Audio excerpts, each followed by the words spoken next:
Good afternoon. This is a special coverage of the coronavirus crisis using the combined forces of News 5 and Signal TV's 1 News, Radyo 5 and 1PH.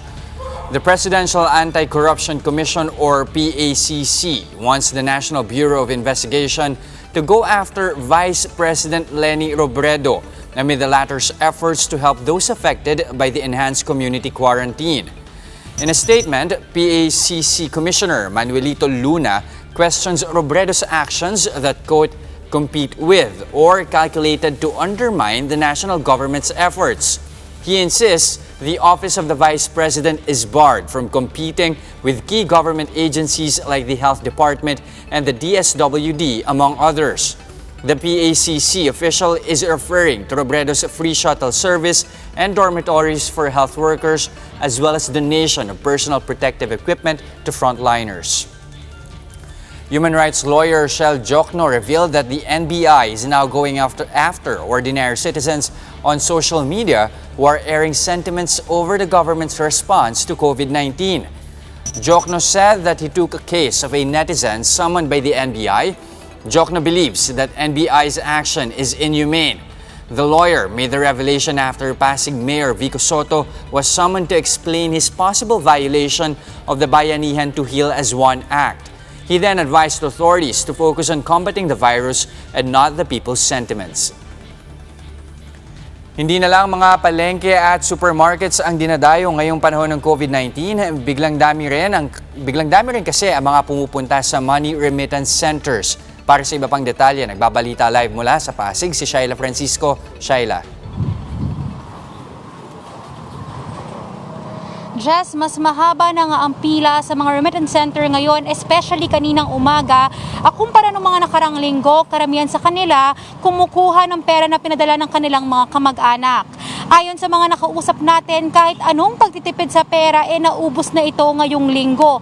Wala na kasing pumapasok na pera dahil tigil operasyon ang ilang kumpanya. Kaya naman sa mga padala na lang sila ng mga kaanak umaasa. May ilan din tayong nakausap na sila naman ang nagpapadala ng pera sa mga kaanak na apektado rin ng enhanced community quarantine. Nakiusap na daw sa kanila ang mga kamag-anak lalo't madalang ang dating ng relief packs mula sa kanilang lokal na pamahalaan. Ayon sa isang tagapamahala ng Money Remittance Center, pinilit nilang magbukas dahil sa pagdami ng mga customer. Marami raw kasing maliliit na pera padala na nagsara dahil kinapos ang pondo. Dahil naman sa pagdami ng customer sa isang remittance center sa Pasig, di na napatupad ang social o physical distancing sa lugar at bahagyang nagkagulo sa pila. Kaya naman ang mga tauhan na ng lokal na pamahalaan ang nanghimasok para sundin ito ng customer. Sabi nila, ipasasara nila ang remittance center kung hindi susunod ang mga customer. Iniingatan lang raw nila ang mga customer para di mahawa sa sakit. Jess, sabi nga kanina, balak nila maglagay ng mga tao rin dito sa remittance center para magmando. Abiso naman ng ilang mga pera padala na siguraduhin ng mga customer na bukas yung pagdadala na branch, lalo't di na mababawi yung transaksyon. Samantala, naglabas na ang Department of Finance ang implementing rules and regulations ukol sa bayanihan na Heal as One Act pagdating doon sa mga 30-day extension sa pagbabayad ng utang. Kasama dyan yung pagbabayad sa mga utang sa mga pawn shop at iba pang lending association o institution. Jess? Alright, maraming salamat, Shaila Francisco. The production of much-needed face shields and other personal protective equipment gets a boost, courtesy of the Department of Science and Technology. The DOST says it can produce 40 to 50 face shields daily via imported 3D printers. The agency expects to produce as much as 6,000 shields in the coming days once they start using injection molding in their Bicutan and Laguna facilities. Among the first health facilities to receive help from the DOST are the Philippine General Hospital and the Philippine Army General Hospital. The department says more 3D printers are arriving in May.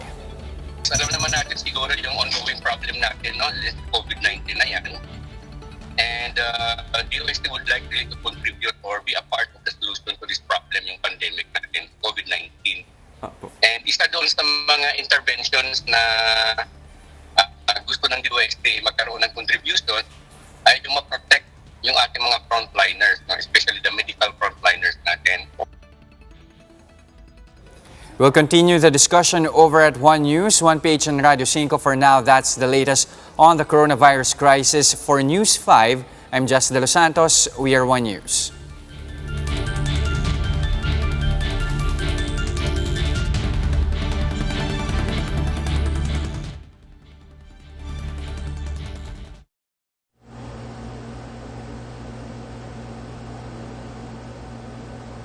Good afternoon, I'm Danny Laurel reporting to you live on the markets and the economy from my home in Muntinlupa. Here's what you need to know today.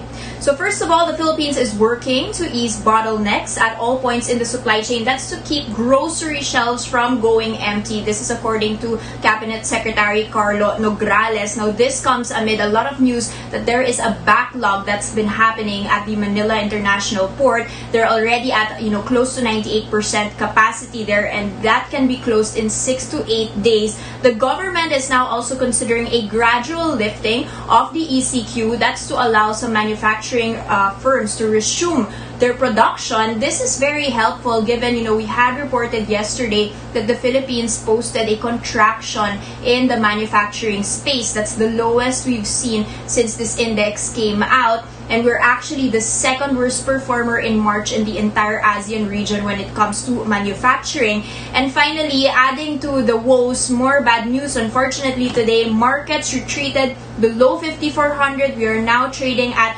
5342.31. This is, of course, our bellwether Philippine Stock Exchange Index. This is down 1 2/10%. We mirrored Wall Street overnight. That did not perform very well, and this amid a very mixed Asian trading picture. Let's kick off on the economic front.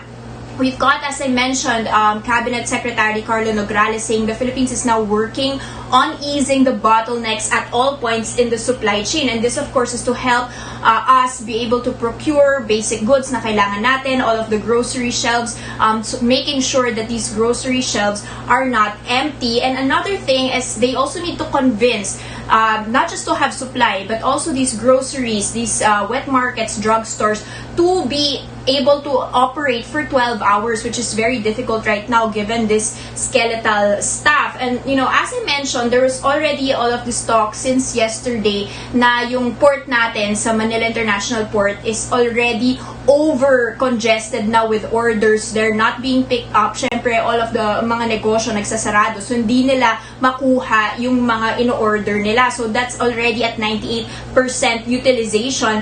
Now, if the shipping containers are not moved, this is a problem. Syempre, you cannot get all of these things. Right now, there are 14 ships. They're awaiting for berths and 25 vessels expected to arrive this week. This is according to Philippine Ports General Manager. He is Jay Santiago. So usually, pag normal period, companies retrieve around 4,000 containers per day from the port.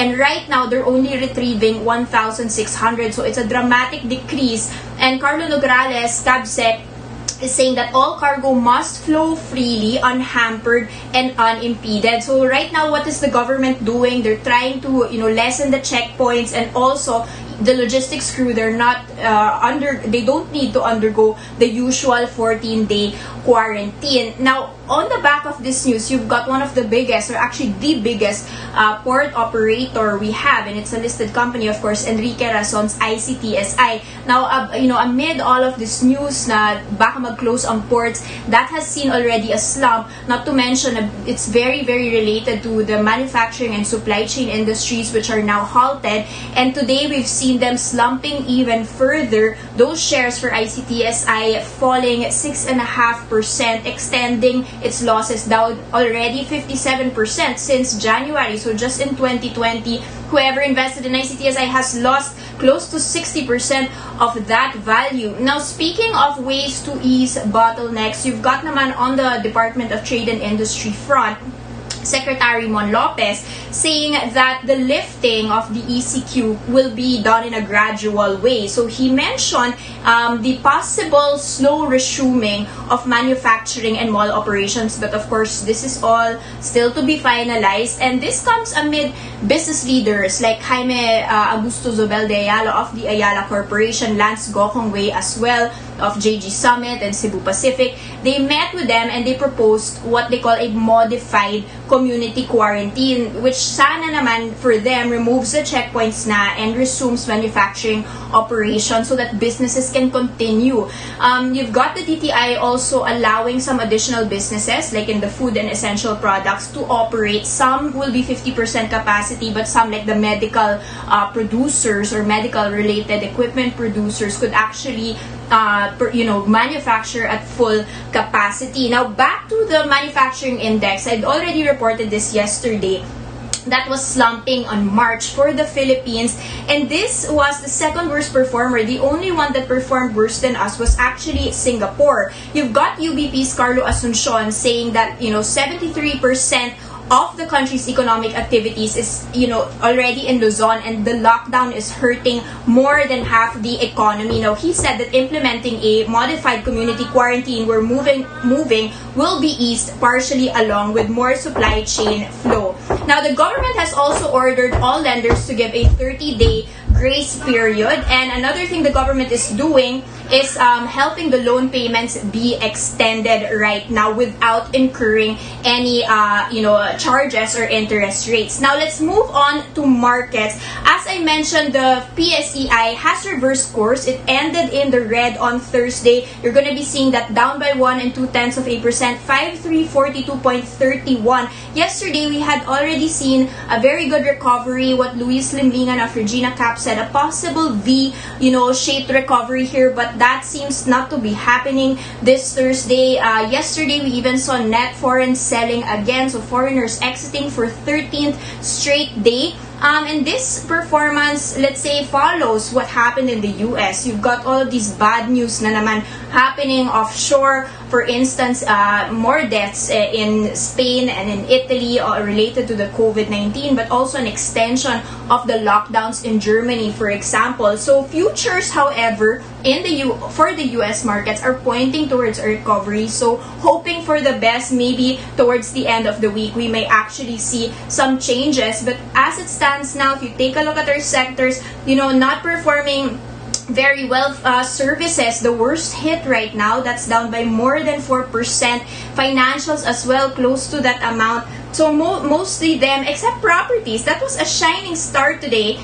That was up by 3.5%. So despite the fact that the rest of the bourse slid, property players in the green. And finally, just some earnings to break. I want to discuss Century Pacific Foods, which did release their 2019 earnings. You've got COL Financial saying this was one of their biggest picks. So recall Century Pacific does, the tuna, Argentina corned beef, very strong brands here. And they said that their profits in 2019 surged 11%, so that's at 3.1 billion pesos.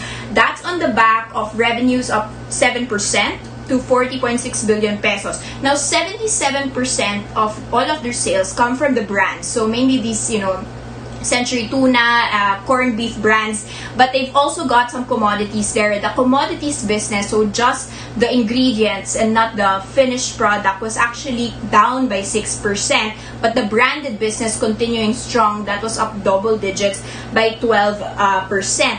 Now, their CFO, Oscar Pobre, says that in these challenging times, they recognize they have such a critical role to play. They need to feed the people, and they need to make their products available to the ones who need it the most. And they actually, apart from just continuing operations, they've also given announced that they're going to be giving 1 million food packs to the public. That's to help cope with all of this lockdown. Now, you've got Century Pacific Foods actually up by 1.5%, so bucking the sell-off of the bourse and performing pretty well there. That's after they had released their 2019 figures. And speaking of ending with good news, just other stuff that corporates are doing right now, in the spirit of bayanihan and how everyone can help, you've got Makati Medical Center piloting a phone teleconsultation service. So what this does is it allows their doctors to give you healthcare consultations via the phone, and you can pay. So this is in partnership with PayMaya. You could pay via the PayMaya app.